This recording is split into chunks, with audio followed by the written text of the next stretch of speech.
자, 검찰이 이명박 전 대통령에게 구속영장을 조금 전에 청구를 했네요. 네, 이르면 오늘 영장 청구 여부가 결정될 거라고 했는데 네. 조금 전에 구속영장이 청구됐습니다.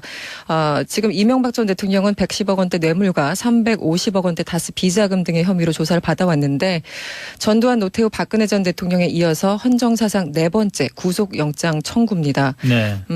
이제 영장 실질 심사를 거쳐서 이제 법원이 결정을 하게 되는데 이르면 21일 밤에 결정될 전망이고요. 일단 서울중앙지검은요. 이 전 대통령에 대해서 거액의 뇌물을 수수하고 자신이 실소유한 다스에서 비자금을 조성한 혐의 등으로 구속영장을 청구했는데 한마디로 다스의 실소유자가 MB라는 거 적시한 것으로 알려지고 있습니다. 이게 뭐 오늘 보니까 불교계에서도 무슨 불교 대학 짓는 것 때문에 돈을 받았다는 뭐 2억 원이 갔다는. 되고. 네. 검찰 쪽 얘기 아까 구속영장 청구 입장을 밝히면서 검찰 쪽 얘기 들어보니까 지금도 증거인멸을 위한 뭐 움직임, 증거 조작이나 인멸 움직임이 있다 이런 얘기도 나오더라고요. 네. 그러니까 일단 그 어떤 피의자가 혐의를 부인한다라는 것은 증거인멸의 가능성이 있다는 얘기잖아요. 네, 그래서 증거인멸 가능성이 가장 컸고 사안의 중대성, 그러니까 전직 대통령이 수백억 원대 뇌물과 뭐 비자금을 조성했다는 어떤 사안의 중대성도 있고 또 세 번째는 형평성도 고려된 것으로 보입니다. 예를 들어 김백준 전 청와대 총무비서관 같은 경우는 그 기소되면서 주범이 이명박 대통령이라고 돼 있었잖아요. 예. 그 기소장에. 예. 그래서 그 형평성 이 세 가지가 가장 고려됐는데 가장 큰 것이 아마 증거인멸 우려가 아닌가 싶습니다. 예. 네. 예. 알겠습니다. 21일쯤 이르면 21일 밤. 구속적 부심이 아니죠. 그 영장 실질 심사가 네네. 진행되는 걸로. 보통 이런 좀 주요 인물들 같은 경우 새벽에 많이 나오긴 하는데 네. 이번에 좀 봐야 되겠습니다. 네. 네. 자, 그 정부 개헌안은 어떻게 되는 겁니까? 원래 지난주까지만 해도 20일을 발의를 검토한다 이런 네, 얘기를 그랬잖아요. 좀 드렸었죠. 왜냐하면은 죄송합니다. 문재인 대통령이 22일부터 28일까지 베트남 그리고 아랍에미리트 순방을 합니다. 그래서 네. 그 일정을 고려했을 때 그 전날 발의를 하지 않겠는가 이런 얘기가 나왔었는데 어제 더불어민주당 우원식 원내대표가 요청을 하는 형식을 받아들이면서 26일 발의를 결정한 네. 것으로 보입니다. 관련해서 청와대 진성준 정무기획비서관이 오늘 춘추관에서 브리핑을 했는데요. 이 헌법과 법률이 정한 절차와 기간을 준수하되 국회가 개헌에 합의할 수 있는 마지막 기회를 드리기 위한 것이다라고 설명을 했습니다. 그래서 그렇다면 28일 날, 그러니까 순방 끝나고 28일 날 발의하는 것이 아닌가 그런 관측도 있었는데요. 예. 어쨌든 정확하게 날짜를 역순으로 생각해서 26일 발의를 확정한 것으로 보입니다. 네. 그 기간이 이제 필요한 거죠. 일단 이렇게 정부가 개헌안을 공고를 하면은 공고 이후에 60일 이내에 국회에서 가결을 해야 그렇죠. 되고요. 그리고 18일 전까지 국민투표 공고를 해야 됩니다. 그렇기 때문에 날짜를 계산했을 때 가장 최대한 국회에 시간을 줄 수 있는 게 26일이다. 이렇게 결정을 한 것으로 보입니다. 뭐 그 전에 좀 내용도 발표를 하겠죠. 네, 당장 20일이니까 내일부터죠. 내일부터 청와대가 무려 사흘에 걸쳐서 하루에 예. 한 번씩 얘기를 하는데 일단 첫날은 이 헌법의 전문과 기본권에 대해서 설명을 하고. 전문과 기본권에는 5.18이 들어가느냐 안 들어가느냐가 관심사야겠네요. 그렇죠. 5.18 뭐 60항쟁 이런 것들이 들어가는지 안 들어가는지. 뭐 근데 행복 추구권이라든지 이런 것들이 또 어떻게 또 변화가 있을지도 관심사고. 그렇죠. 그 표현 하나하나가 굉장히 좀 민감할 수 있기 때문에 둘째 날은 지방 분권, 국민 주권 이런 내용이 예. 소개가 될 거고요. 세 번째는 정부 형태 이렇게 나눠서 개헌안에 대해서 정부가 설명을 한다고 합니다. 그럼 네. 권력구조 개편은 정부 형태로 들어가려나요? 저도 그렇게 이해를 하고 있습니다. 네. 정부 형태에서 일단 그 연임제 4년 연임제가 특별위원회가 보고한 내용인데요. 네, 그렇죠. 큰 틀에서 유지가 된다고 하니까 거기 자체에 큰 변화는 없을 것 같고요. 일단 뭐 기본권 이런 표현에 있어서 좀 적지 않은 변화가 있지 않을까라는 예. 생각이 듭니다. 네. 알겠습니다. 안희정 전 충남지사가 오늘 검찰에 또 출석을 했더라고요. 뭐 출석하면서 얘기가 있었습니까? 그렇습니다. 오늘 검찰 조사 전에 취재진들과 만났는데요. 합의에 의한 관계였다고 생각했지만 고소인들께서 그런 게 아니었다고 한다. 사과드린다 이렇게 얘기를 했습니다. 본인은 어쨌든 합의에 의한 관계였다고 주장을 한 거고요. 네. 하지만 최초 폭로자였던 김지은 씨는 지난 6일이었습니까? 당시 방송에 나와서 당시 위치에서 할 수 있는 최대한의 거절을 했다 이렇게 주장한 바가 있어서 현재도 네네. 다른 입장을 보이고 있습니다. 오늘 같은 경우는 정식 소환 절차에 따라서 출석을 한 거고요. 예. 저번에 9일에 출석했었잖아요. 그때는 뭐 그냥 나간 거죠. 그랬었죠. 자기가 이제 일방적으로 나가겠다고 해서 나갔기 때문에 이번에 그래서 두 번째 출석입니다.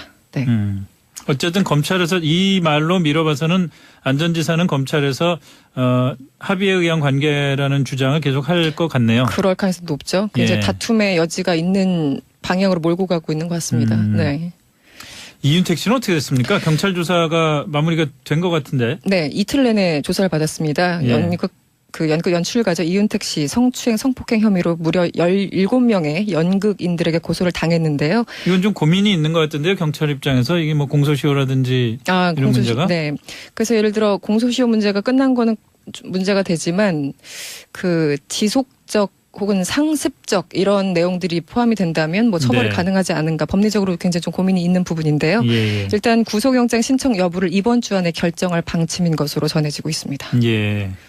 그리고 노동부가 뭐 이 미투 관련된 겁니다만은 그 여성 차별이나 성폭력과 관련된 그 대책이랄까 뭐 새로운 걸 내놨던데요. 이게 굉장히 문제가 된다고 저도 개인적으로 생각을 했는데 오늘 네. 다행히 고용노동부 김영주 장관이 언급을 했습니다.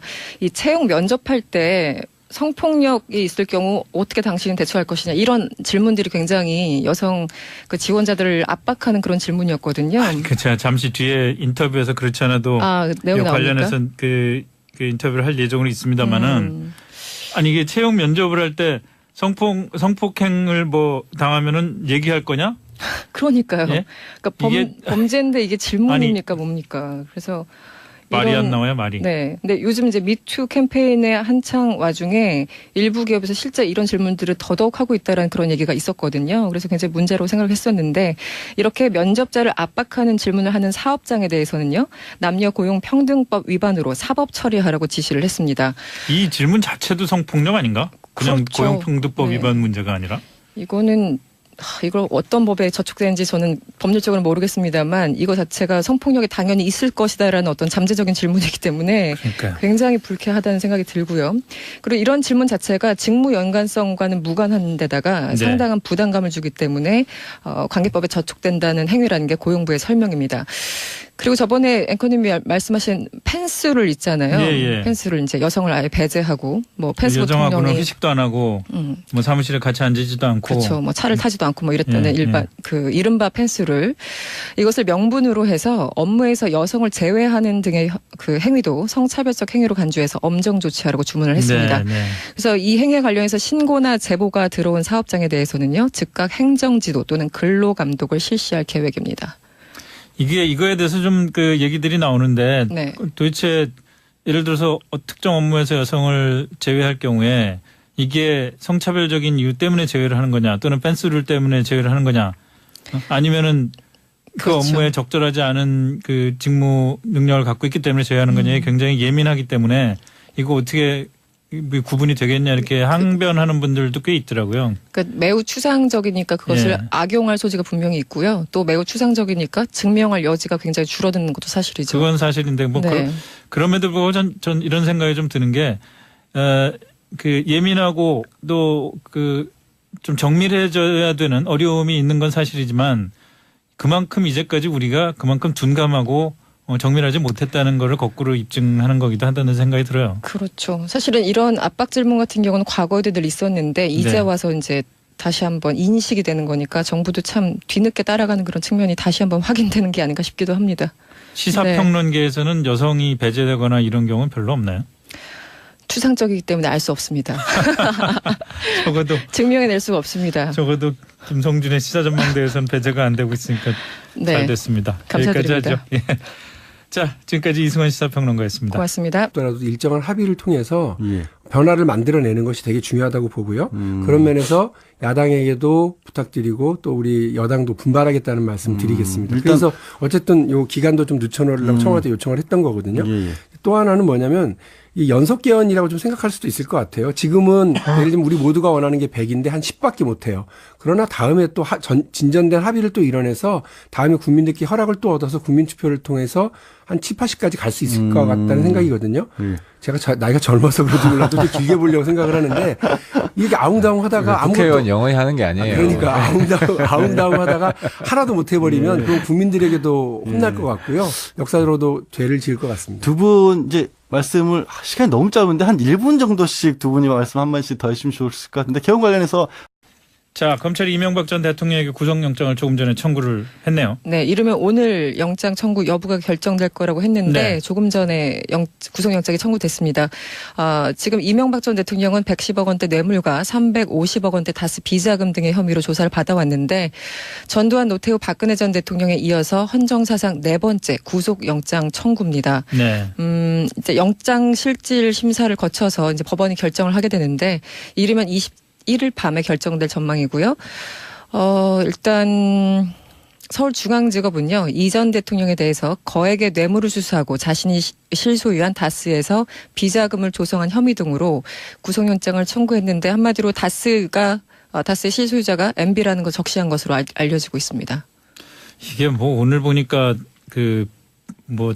불교계에서도 무슨 불교 대학 짓는 것 때문에 돈을 받았다는 뭐 2억 원이 얘기가 갔다는. 되고 네. 검찰 쪽 얘기 아까 구속영장 청구 입장을 밝히면서 검찰 쪽 얘기 들어보니까 지금도 증거인멸을 위한 뭐 움직임, 증거 조작이나 인멸 움직임이 있다 이런 얘기도 나오더라고요. 네. 그러니까 일단 그 어떤 피의자가 혐의를 부인한다라는 것은 증거인멸의 가능성이 있다는 얘기잖아요. 네, 그래서 증거인멸 가능성이 가장 컸고 사안의 중대성, 그러니까 전직 대통령이 수백억 원대 뇌물과 뭐 비자금을 조성했다는 어떤 사안의 중대성도 있고 또 세 번째는 형평성도 고려된 것으로 보입니다. 예를 들어 김백준 전 청와대 총무비서관 같은 경우는 그 기소되면서 주범이 이명박 대통령이라고 돼 있었잖아요. 예. 그 기소장에. 예, 그래서 그 형평성 이 세 가지가 가장 고려됐는데 가장 큰 것이 아마 증거인멸 우려가 아닌가 싶습니다. 예, 네. 예. 알겠습니다. 21일쯤 이르면 21일 밤. 구속적 부심이 아니죠. 그 영장 실질 심사가 네네. 진행되는 걸로. 보통 이런 좀 주요 인물들 같은 경우 새벽에 많이 나오긴 하는데 네. 이번에 좀 봐야 되겠습니다. 네. 네. 자, 그 정부 개헌안은 어떻게 되는 겁니까? 원래 지난주까지만 해도 20일을 발의를 검토한다 이런 네, 얘기를 그랬잖아요. 좀 드렸었죠. 왜냐하면은 죄송합니다. 문재인 대통령이 22일부터 28일까지 베트남 그리고 아랍에미리트 순방을 합니다. 그래서 네. 그 일정을 고려했을 때 그 전날 발의를 하지 않겠는가 이런 얘기가 나왔었는데 어제 더불어민주당 우원식 원내대표가 요청을 하는 이 형식을 받아들이면서 26일 발의를 결정한 네. 것으로 보입니다. 관련해서 청와대 진성준 정무기획비서관이 오늘 춘추관에서 브리핑을 했는데요. 이 헌법과 법률이 정한 절차와 기간을 준수하되 국회가 개헌에 합의할 수 있는 마지막 기회를 드리기 위한 것이다라고 설명을 했습니다. 그래서 그렇다면 28일 날, 그러니까 순방 끝나고 28일 날 발의하는 것이 아닌가 그런 관측도 있었는데요. 예, 예. 어쨌든 정확하게 날짜를 역순으로 생각해서 26일 발의를 확정한 것으로 보입니다. 네. 그 기간이 이제 필요한 거죠. 일단 이렇게 정부가 개헌안을 공고를 하면은 공고 이후에 60일 이내에 국회에서 가결을 해야 그렇죠. 되고요. 그리고 18일 전까지 국민투표 공고를 해야 됩니다. 그렇기 때문에 날짜를 계산했을 때 가장 최대한 국회에 시간을 줄 수 있는 게 26일이다. 이렇게 결정을 한 것으로 보입니다. 뭐 그 전에 좀 내용도 발표를 하겠죠. 네, 당장에 이게 질문입니까 뭡니까? 그래서 말이 안 나와요, 말이. 네. 근데 요즘 이제 미투 캠페인에 한창 와중에 일부 기업에서 실제 이런 질문들을 더더욱 하고 있다라는 그런 얘기가 있었거든요. 그래서 굉장히 문제로 생각을 했었는데 이렇게 면접자를 압박하는 질문을 하는 사업장에 대해서는요. 남녀고용평등법 위반으로 사법 처리하라고 지시를 했습니다. 이 질문 자체도 성폭력 아닌가? 그냥 그렇죠. 고용평등법 네. 위반 문제가 아니라? 이거는 이걸 어떤 법에 저촉되는지 저는 법률적으로 모르겠습니다만 이거 자체가 성폭력이 당연히 있을 것이다라는 어떤 잠재적인 질문이기 때문에 그러니까요. 굉장히 불쾌하다는 생각이 들고요. 그리고 이런 질문 자체가 직무 연관성과는 무관한 데다가 네. 상당한 부담감을 주기 때문에 관계법에 저촉된다는 행위라는 게 고용부의 설명입니다. 그리고 저번에 앵커님이 말씀하신 펜스룰 있잖아요. 예, 예. 펜스룰 이제 여성을 아예 배제하고 뭐 펜스 여정하고는 부통령이 회식도 안 하고 뭐 사무실에 같이 앉지도 않고 그렇죠. 뭐 차를 타지도 않고 뭐 이랬다는 예, 일반 그 이른바 펜스를 이것을 명분으로 해서 업무에서 여성을 제외하는 등의 그 행위도 성차별적 행위로 간주해서 엄정 조치하라고 주문을 했습니다. 네, 네. 그래서 이 행위에 관련해서 신고나 제보가 들어온 사업장에 대해서는요. 즉각 행정지도 또는 근로감독을 실시할 계획입니다. 이거에 대해서 좀 그 얘기들이 나오는데 네. 도대체 예를 들어서 특정 업무에서 여성을 제외할 경우에 이게 성차별적인 이유 때문에 제외를 하는 거냐 또는 펜스룰 때문에 제외를 하는 거냐 아니면은 그 그렇죠. 업무에 적절하지 않은 그 직무 능력을 갖고 있기 때문에 제외하는 거냐에 굉장히 예민하기 때문에 이거 어떻게 구분이 되겠냐 이렇게 항변하는 분들도 꽤 있더라고요. 그러니까 매당 20일이니까 내일부터죠. 내일부터 청와대가 무려 사흘에 걸쳐서 하루에 예. 한 번씩 얘기를 하는데 일단 첫날은 이 헌법의 전문과 기본권에 대해서 설명을 하고 전문과 기본권에는 5.18이 들어가느냐 안 들어가느냐가 관심사야겠네요. 그렇죠. 5.18 뭐 60항쟁 이런 것들이 들어갔는지 안 들어갔는지 뭐 근데 행복 추구권이라든지 이런 것들이 또 어떻게 또 변화가 있을지도 관심사고. 그렇죠. 그 표현 하나하나가 굉장히 좀 민감할 수 있기 네. 때문에 둘째 날은 지방 분권, 국민 주권 이런 내용이 예. 소개가 될 거고요. 세 번째는 정부 형태 이렇게 나눠서 개헌안에 대해서 정부가 설명을 한다고 합니다. 그럼 네. 권력구조 개편은 정부 형태로 들어갈려나요? 저도 그렇게 이해를 하고 있습니다. 네. 정부 형태에서 일단 그 연임제 4년 연임제가 특별위원회가 보고한 내용인데요. 네, 그렇죠. 큰 틀에서 유지가 된다고 하니까 거기 자체에 큰 변화는 없을 것 같고요. 일단 뭐 기본권 이런 표현에 있어서 좀 적지 않은 변화가 있지 않을까라는 예. 생각이 듭니다. 네. 알겠습니다. 안희정 전 충남지사가 오늘 검찰에 또 출석을 했더라고요. 뭐 출석하면서 얘기가 있었습니까? 그렇습니다. 오늘 검찰 조사 전에 취재진들과 만났는데요. 합의에 의한 관계였다고 생각했지만 고소인들께서 그런 게 아니었다고 한다. 사과드린다 이렇게 얘기를 했습니다.